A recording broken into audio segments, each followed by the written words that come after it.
Hey Matthew, I figured that based on what you were asking as far as how to make the bird go behind the window, it probably would be a little bit easier if I just made sort of like a little quick video to help you out here. So I figured that I would kind of do that. So anyway, I've got your video here on my timeline. I'm just gonna assume that that was a still. I don't have your still, so that's why I'm working with it the way that I am.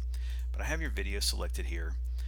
What I'm going to do is, just because I am working with your video and not with your still, for what you're doing, you'd need to have two copies of the still image that's the window and the beach and the stuff outside, because what we really just need to do is we need to create a mask on this image and get rid of the places where there would be glass or where there would be an opening. So I'm going to treat this movie file as if it were a still image like the one that you're working with right here. So I'm going to go ahead and select that, and I'm going to duplicate that layer by pressing Command and the letter D.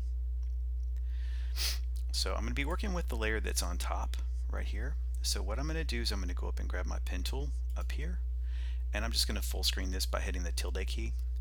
And all I have to do with that layer selected, all I have to do is just create the mask for the area that I want to cut out. Now you do have some little tricky things like this little handle right here, so how far you go with that, that's kind of up to you, but in the real world, you definitely would be expected to make this look totally real. But I'm just clicking a quick little path around the outside of this here. This is going to be a teeny little bit tedious because once we create this shape right here, we have to bounce back in and we have to create a mask path for each one of those panes of the windows. So I just closed this path. Let me just bounce out for a second and let me turn off the background layer so you can see that I've actually got the exact opposite of what I want right here. And you're just going to work with your mask layers when you fix that. So I'm going to twirl down here, down to the mask layers right here. That's the first mask.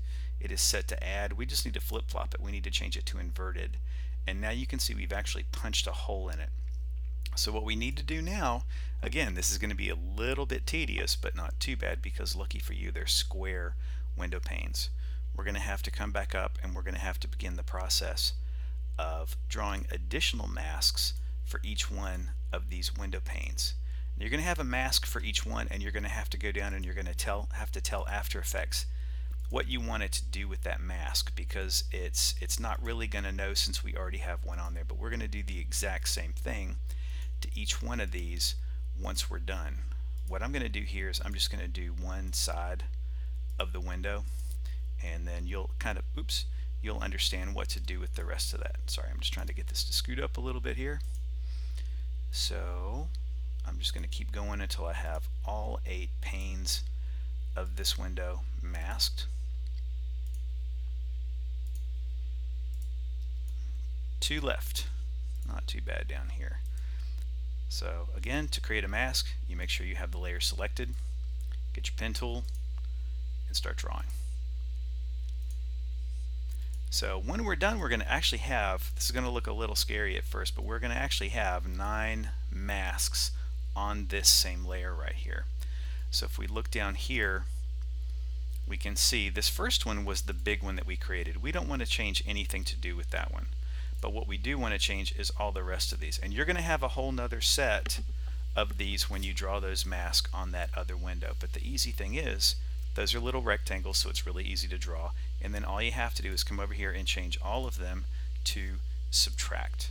And you will now see, oops, hang on.